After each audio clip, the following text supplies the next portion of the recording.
would show up in my barracks room, and the first thing they'd do was inspect my bed. If you did it right, the corners would be square, the covers would be pulled tight, the pillow centered just under the headboard, and the extra blanket folded neatly at the foot of the rack. It was a simple task, mundane at best, but every morning we were required to make our bed to perfection. It seemed a little ridiculous at the time, particularly in light of the fact that we were aspiring to be real warriors, tough, battle-hardened SEALs. But the wisdom of this simple act has been proven to me many times over. If you make your bed every morning, you will have accomplished the first task of the day.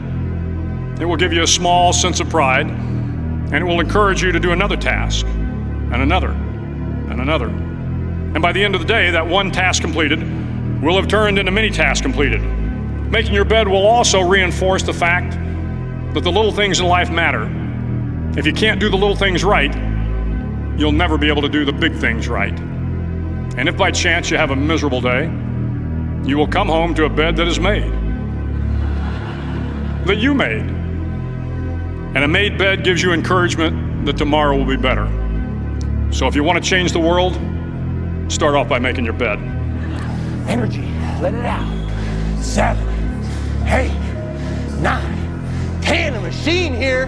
There you go, nobody works like David in this house. 13, come on. 14, come on. 15, shut that muscle down. 16, come on. Get it. 17. They don't know me, son. Get it. 18. They don't know me, son. Get it. 19. They don't know me, son. Yeah. 20, you got They some don't know more me, in you. son. 21, yeah, get it again. Come on, we want to see it. Good, 22. Who's gonna carry the boats and the logs? That's you, buddy. Come on, 23. Come on, 24. One more, David. Who's one more gonna carry the boats? You're gonna do it. You're gonna do it. You're gonna do it. You did it. Yeah. Who's gonna carry the fucking boats? Pull me aside with some major problem, some issue that was going on, and he'd say, "Boss, we got this and that and the other thing." And I'd look at him and I'd say, "Good." And finally one day he was telling me about some issue that he was having, some problem, and he said, "I already know what you're gonna say." I said, "Well, what am I gonna say?" He said, "You're gonna say good." He said, "That's what you always say. When something is wrong and going bad, you always just look at me and say good." And I said, "Well, yeah, when things are going bad, there's gonna be some good that's gonna come from it. Didn't get the new high-speed gear we wanted? Good." They see me now. They see me now as the guy that with his shirt off who can do 4,030 pull-ups in 17 hours, who can run 205 miles in 39 hours, who can do all this crazy shit. But what they don't understand is they don't understand the journey that it took me to get to this point. And what got me to this point was I was just the opposite of what I am today. I was that guy who ran away from absolutely everything that got in front of me. But not many people knew that. I had two people.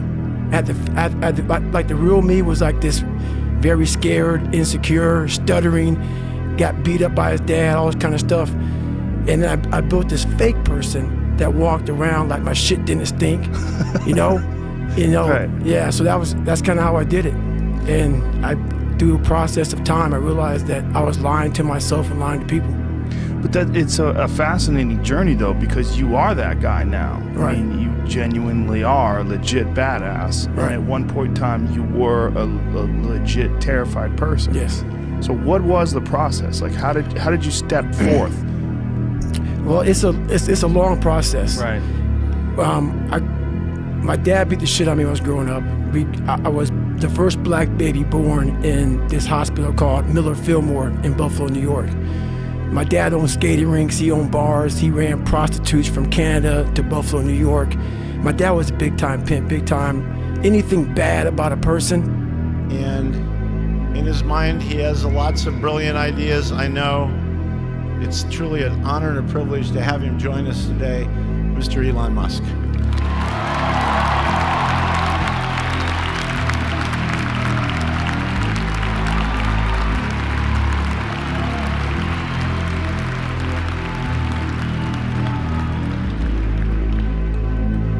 right, thank you. So I've got about apparently 5 or 6 minutes to say the most useful things I can think of. I'm going to do my best. It was suggested that I distill things down to three items. I think I'll go with 4. And I'll try. I think these are pretty important points. Some of them are going to sound like, well, you've heard it before, but it's worth re-emphasizing. I think the first is you need to work, depending upon how well you want to do, particularly if you're starting a company, you need to work super hard. So what does super hard mean? Well, when my brother and I were starting our first company, instead of getting an apartment, we just rented a small office and we slept on the couch. And we showered at the YMCA, and we're so hot up we had just one computer. So the website was up during the day, and I was coding at night, 7 days a week, all the time. And I sort of briefly had a girlfriend in that period, and in order to be with me, she'd have to sleep in the office. So work hard, like every waking hour. That's the thing I would say particularly if you're starting a company. Every successful person in this world has jumped. I'm going to tell you what I mean by that. You are going to have to jump. You cannot just exist in this life.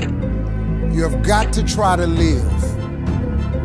If you are waking up thinking that it's got to be more to your life than it is, man, believe that it is.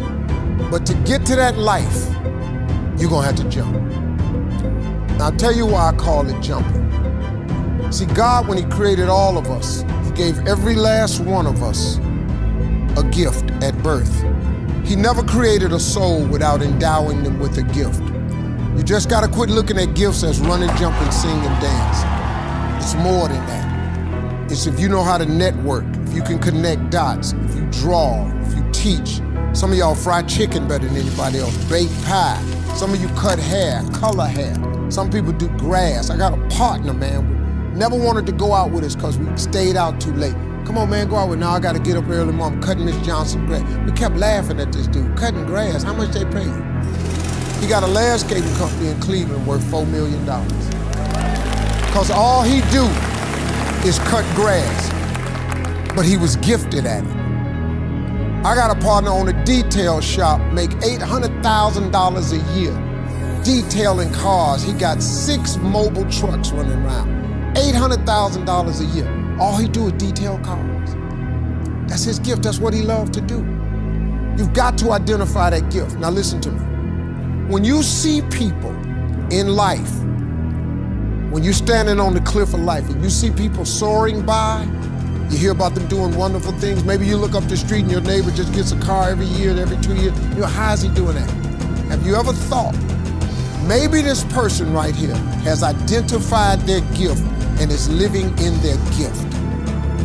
Because your Bible says, your Bible says your gift will make room for you. Your gift, not your education. You go get an education, that's nice. But if you don't use your gift, that education only gonna take you so far. I know a lot of people got degrees, man, they ain't even use it. It's your gift. But the only way for you to soar is you got to jump. You got to take that gift that's packed away on your back. You got to jump off that cliff and pull that cord. That gift opens up and provides the soar. So many of us choose our path out of fear disguised as practicality. What we really want seems impossibly out of reach and ridiculous to expect, so we never dare to ask the universe for it. I'm saying I'm the proof that you can ask the universe for it. Please.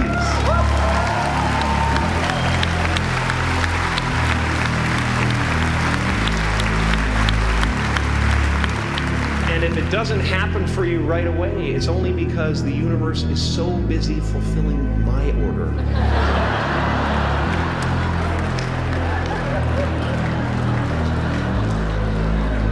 Party size! My father could have been a great comedian, but he didn't believe that that was possible for him. And so he made a conservative choice. Instead, he got a safe job as an accountant. And when I was 12 years old, he was let go from that safe job. And our family had to do whatever we could to survive. I learned many great lessons from my father, not the least of which was that you can fail at what you don't want. So you might as well take a chance on doing what you love.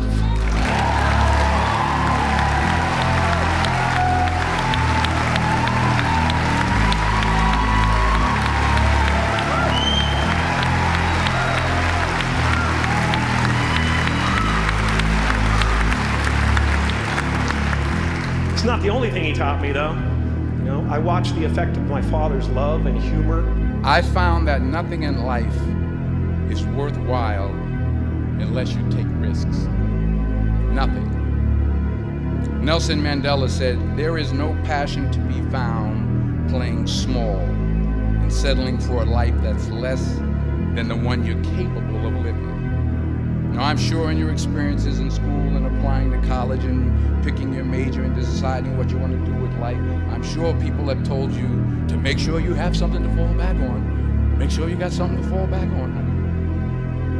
But I never understood that concept, having something to fall back on. If I'm going to fall, I don't want to fall back on anything except my faith. I want to fall forward.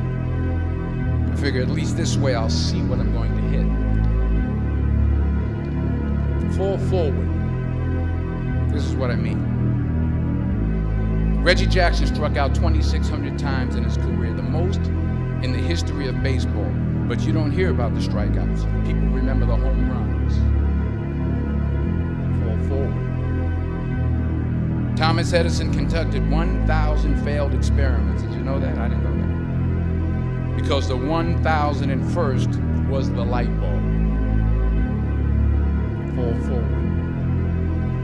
Every failed experiment is one step closer to success. You've got to take risks, and I'm sure you've probably heard that before, but I want to talk to you about why that's so important. I got 3 reasons, and you can pick up your iPhones. First, you will fail at some point in your life. Accept it. You will lose. You will embarrass yourself. You will suck at something. There's no doubt about it. And I know that's probably not a traditional message for a graduation ceremony, but hey, I'm telling you, embrace it, because it's inevitable. And I should know. In the acting business, you fail all the time. Early on in my career, I auditioned for a part in a Broadway musical. Perfect role for me, I thought, except for the fact that I can't sing.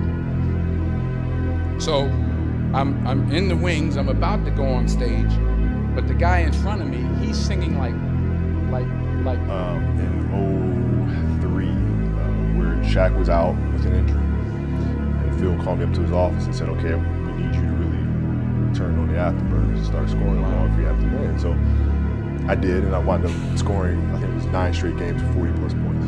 9 straight? 9 straight games. And then Shaq comes back, second to last game of that. And then Phil calls me up to his office and says, "Cole, okay, I need you to dial it back." I'm like, why? Like, we're winning. I don't understand.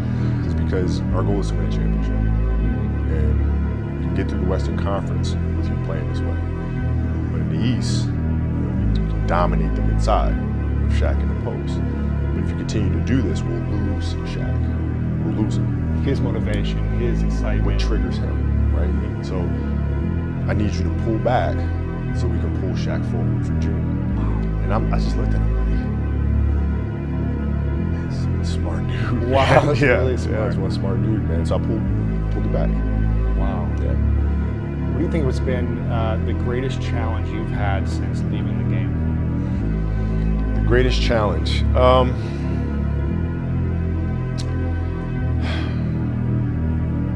I think it's, I mean, you won an Oscar, you're launching podcasts and shows, and you got a book coming out. Yeah, but it's different though. Like, we were just talking about it here in the office the other day. When you play the game, you hit a game-winning shot, you miss a shot, the reaction is there. You can see how people respond to it. Right? You can feel it. The energy is there. what I do now, you don't. Like, I don't see how people are affected by their basketball, or, you know, creating the punies and you put it out there. Like, I wish I could see a car ride of a family the first time their daughter hears Lily's Lemonade and what she's doing, you know, she's singing along to it. That's not there, right? So that's the challenge. That's the one thing that I miss, is being able to feed off of the energy. Teach you about some things I've learned in my journey. Most from experience, some of them I heard in passing, many of them I'm still practicing, but all of them I do believe are true. Life is not easy. It is not. Don't try to make it that way. Life's not fair. It never was. It isn't now, and it won't ever be. Do not fall into the trap, the entitlement trap, of feeling like you're a victim. Joy is the feeling that we have from doing what we are fashioned to do, no matter the outcome. And I say, if happiness is what you're after, then you're going to be let down frequently, and you're going to be unhappy much of your time. Joy, though, joy is a different thing. It's something else. Joy is not a choice. It's not a response to some result. See, joy is always in process. It's under construction. It is in constant approach, alive and well in the doing of what we're fashioned to do and enjoying it. Define success for yourself. Whatever your answer is, don't choose anything that will jeopardize yourself. Prioritize who you are, who you want to be, and don't spend time with anything that antagonizes your character. Be brave, take the hill, but first answer that question, what's my hill? So first, we have to define success for ourselves. And then we have to put in the work to maintain it. Take that daily tally. Tend our garden. Keep the things that are important to us in good shape. Look, the first step that leads to our identity in life is usually not, I know who I am. I know who I am. That's not the first step. The first step's usually, I know who I am not. Process of elimination. Defining ourselves by what we are not is the first step that leads us to really knowing who we are. Well, those people, those places, those things, stop giving them your time and energy. Just don't go there. I mean, put them down. And when you do this, when you do put them down, when you quit going there, when you quit giving them your time, you inadvertently find yourself spending more time and in more places that are healthy for you, that bring you more joy. Why?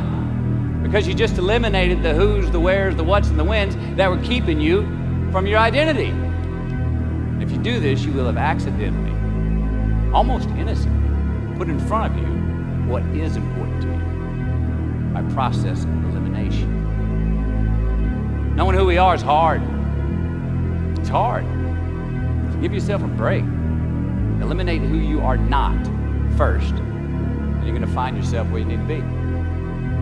And since we are the architects of our own lives, let's study the habits, the practices, the routines that we have that lead to and feed our success, our joy, our honest pain, our laughter, our earned tears. Let's dissect that and give thanks for those things.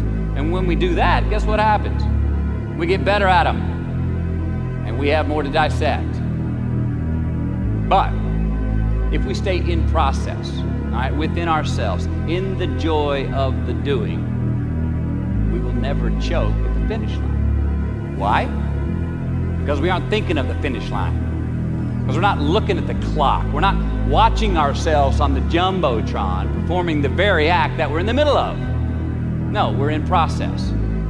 The approach is the destination, and we are never finished. We're gonna make mistakes. You gotta own them. Then you gotta make amends. And then you gotta move on. Guilt and regret kills many a man before their time. So turn the page, get off the ride. You are the author of the book of your life. Blame yourself. Take responsibility. It's the most important thing when you fail, that you take responsibility for the failure and you don't blame anyone else. No matter if it's a personal failure or if it is a business failure or a sports failure, it doesn't matter what it is, just take responsibility yourself for this failure. This is very, very important. And so I did. And I said to myself, Arnold, this guy was more ripped than you were. He had a better tan. He posed better. Those things were better, and therefore the judges voted for him. So now let's go get our act together and also get ripped and defined and have muscle separations and keep posing and practicing posing. Get the tan. I'm moving out to California anyway, so it shouldn't be that difficult to get a tan. And I was working out. My second workout was always in Los Angeles on Muscle Beach, outside in the sun, just so I get a tan. Because I want to make sure there was no stone unturned this time. In the following year, like I said, in 1969, I went back and I won the Mr. Universe contest. And then I beat this Frank Zane several times after that. And you know, that's what you do in bodybuilding. You train together, you're training partners, but then you compete against each other, you know. And so in any case, it was all because I realized I made mistakes. I was not cut enough, not defined enough at that day. And so you learn from those mistakes. That's the key thing, is learn from the mistakes. That is the most important thing there.